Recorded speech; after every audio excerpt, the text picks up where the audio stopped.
Morbi Ayush hospital ખાતે ફરજ બજાવતા પ્લાસ્ટિક સર્જન ડોક્ટર આશીષ દ્વારા કૂતરું કરડે પછી હડકવા ન થાય એના માટે શું સાવધાની રાખવી જરૂરી છે એ અંગે માહિતી અપાઈ। Story report by Solanki Himanshu, Morbi. હું છું ડોક્ટર આશીષ રૈયલ, પ્લાસ્ટિક સર્જન તરીકે મોરબી આયુષ હોસ્પિટલમાં ફરજ નિભાવું છું। હવે આજકાલ એવા ઘણા બધા દર્દી આવતા હોય જેને કૂતરું કરડ્યું હોય, અને સામાન્ય રીતે નાના છોકરાઓ એમાં વધારે હોય છે। રમતા રમતા છોકરાઓ રમતા હોય ને કૂતરું કરડી જતું હોય, પણ ઘણા બધા એવા ક્રિટિકલ જખમ લઈને આવતા હોય, બહુ મોટા મોટા જખમ હોય છે, ફેસ ઉપર જખમ હોય છે, આંખ ઉપર હોય છે, નાક ઉપર હોય છે, અને વધારે પડતા જખમ હોય છે। એટલે ઘણી વાર કૂતરું કરડે પછી શું, ઘણા લોકો હોસ્પિટલ નથી જતા, કોઈ ગામડામાં રહેતા હોય કે ઘણાને ડર બી લાગતો હોય કે પેલા જૂના જમાનામાં જેમ ડ્યુટીની ફરતે 14 ઇન્જેક્શન આપતા હતા, એટલે બધા ઇન્જેક્શનનો ડર લાગતો હોય કે કોઈ અવગણતા હોય છે કૂતરું કરડવાથી એમનામ સારું થઈ જતું હોય છે। પણ કૂતરું કરડવાથી હડકવા થાય છે એને સામાન્ય અવગણી શકાય એવી બીમારી નથી, કારણ કે વાયરસથી જે ફેલાતી બીમારી છે એમાં હડકવા સૌથી વધારે ખતરનાક છે। કારણ કે જો હડકવા થયો તો દર્દીનું મૃત્યુ 100% નિશ્ચિત છે, કારણ કે એની કોઈ દવા જ નથી। એટલે હડકવાને અવગણવો ના જોઈએ। અને હડકવા જનરલી 95% કેસમાં ભારતમાં કૂતરું કરડવાથી થાય છે, 2-3% કેસમાં બિલાડી કરડવાથી થાય છે, અને બીજા જાનવરો, પણ મોસ્ટલી કૂતરું કરડવાથી થતા હોય છે 95% કેસમાં। અને જનરલી કૂતરાની જે લાળ હોય, જો કૂતરું હડકવાથી પીડાતું હોય તો એની લાળથી એ હડકવા ફેલાતો હોય છે, અને જ્યાં બી બટકું ભરે તો એની લાળ ત્યાં ટચ થાય તો ત્યાંથી જે હડકવાના વાયરસ શરીરમાં પ્રવેશતા હોય છે, અને એની અસર ડાયરેક્ટ મગજ ઉપર થતી હોય છે। ને મગજ ઉપર એટલું ખતરનાક હોય છે કે એકવાર હડકવા થઈ ગયા પછી 2-3 સિમ્ટમ્સ આવશે, જેમ કે એક તો એને અતિશય તરસ લાગે દર્દીને, પણ સામે તરસ એટલી લાગે છે, અને સામે પેરાડોક્સમાં જોઈએ તો હાઇડ્રોફોબિયા એટલે પાણીથી એટલો બધો ડર લાગે છે, પાણીથી ડર લાગે છે, અને તરસ થઈ લાગે છે। એટલે કન્ડિશન એટલી ધીમે ધીમે ક્રિટિકલ થતી જાય છે કે દર્દીનું બચવું લગભગ અશક્ય હોય છે, બરાબર। પણ સદનસીબે એક વાત એવી સારી છે કે જ્યારે કૂતરું કરડે કોઈ બી હડકવા વાળું, અને હડકવાના સિમ્ટમ્સ દેખાય, જેને એને ઇન્ક્યુબેશન પીરિયડ જેવું કહેવાતું હોય મેડિકલ ભાષામાં, એ વચ્ચેનો એક સમયગાળો હોય છે। એ સમયગાળામાં આપણે હડકવા થતો અટકાવી શકાય છે, તો એના માટે ટ્રીટમેન્ટ અવેલેબલ છે। પણ જો એકવાર હડકવા થઈ ગયો તો પછી એ દર્દીને બચાવવા માટે કોઈ જ ઉપાય નથી આપણી પાસે। તો કૂતરું કરડે પછી હડકવા થતો અટકાવવા માટે શું પગલા લેવા જોઈએ એ જનરલી સામાન્ય જનતાને જાણવાની જરૂર છે। પહેલી વસ્તુ તો કોઈ બી જગ્યાએ કૂતરું કરડે એટલે સિમ્પલ વસ્તુ, સાબુથી અને પાણીથી કોઈ બી જખમને 10 થી 15 મિનિટ સુધી ધોયા રાખવાનો છે। નળ નીચે હાથ કે પગમાં કૂતરું કરડ્યું તો નળ નીચે રાખી દેવાનો, એટલે એનાથી શું થશે કે જે બી કૂતરાના હડકવાના વાયરસ હશે તો એ બધા નીકળી જાય એ રીતે। એટલે પહેલી વસ્તુ છે સાબુ ને પાણીથી 10 થી 15 મિનિટ સુધી કોઈ બી જખમને ધોઈ નાખવાનું, બરાબર। હવે બીજી વસ્તુ છે, જખમ ધોવાઈ જાય પછી તાત્કાલિક ધોરણે જે બી નજીકની સરકારી હોસ્પિટલ કે કોઈ સારી મોટી હોસ્પિટલ હોય એ હોસ્પિટલમાં જવું જોઈએ, આગળની ટ્રીટમેન્ટ ત્યાં હોસ્પિટલમાં થાય, બરાબર।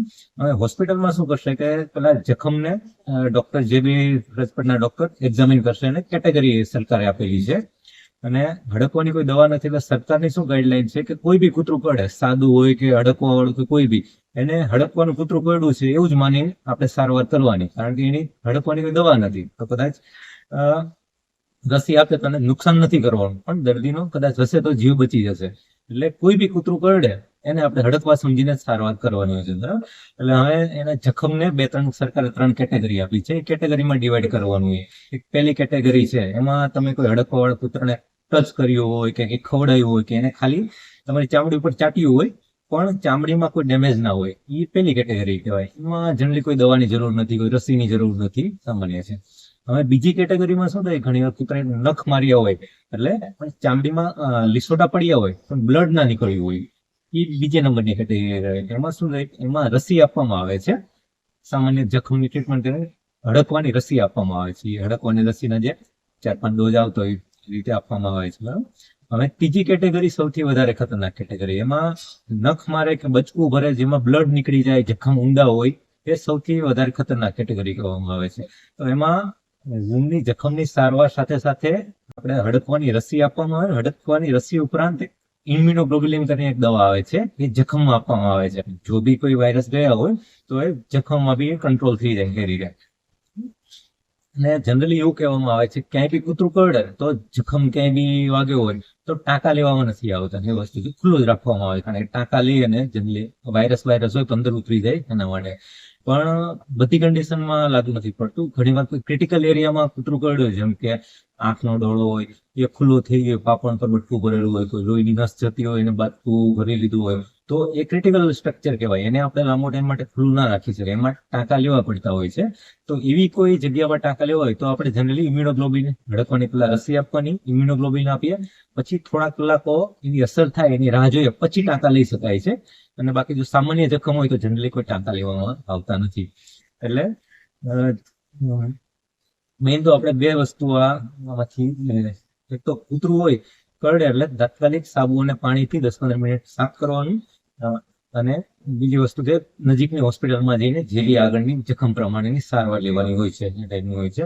અમારી પાસે ઘણા બધા કેસ આવતા હોય. હમણાં એક છોકરી હતી, એની આખી પાપણ કૂતરાએ ખાઈ લીધી, એટલે આંખનો ડોળો પૂરેપૂરો દેખાતો હતો. એટલે એને આપણે આઈ રિકન્સ્ટ્રક્શન કરીને આખું પ્લાસ્ટિક સર્જરી કરી હતી અને આંખને પ્રોપર રીતે ખુલ્લે બંધ થઈ જાય ટાઈપનું કર્યું હતું. પછી એક છોકરીનો આખો ચહેરો ફાડી નાખ્યો હતો કૂતરાએ. એમાં બી આપણે 100 થી વધારે ટાંકા લઈને આપણે પ્રોપર રિપેર કરી આપ્યો હતો ચહેરો. એટલે સામાન્ય નાના જખમ હોય તો તમે ખુલ્લું રાખી દો, મોટા જખમ હોય તો ઘણી વાર એમાં આપણે સર્જરી કરીને સ્ટીચ બી લેવા પડતા હોય છે. सागर लक्ष्मी एग्रीसीड्स ना एरंडा बियारण स्टार्ट ऑन। લીલા લીલા છોડવાને એરંડા ભરપૂર, સુકારામાં ટકી રહે ને ઉપજ ભરપૂર. स्टार्ट ऑन एरंडा बियारण कॉस्मोस। લાંબી જાચેરી માળોમાં શક્તિ છે ભરપૂર, સુકારો ઓછો ને પાકે ઉપજ લખલૂટ. कॉस्मोस एरंडा बियारण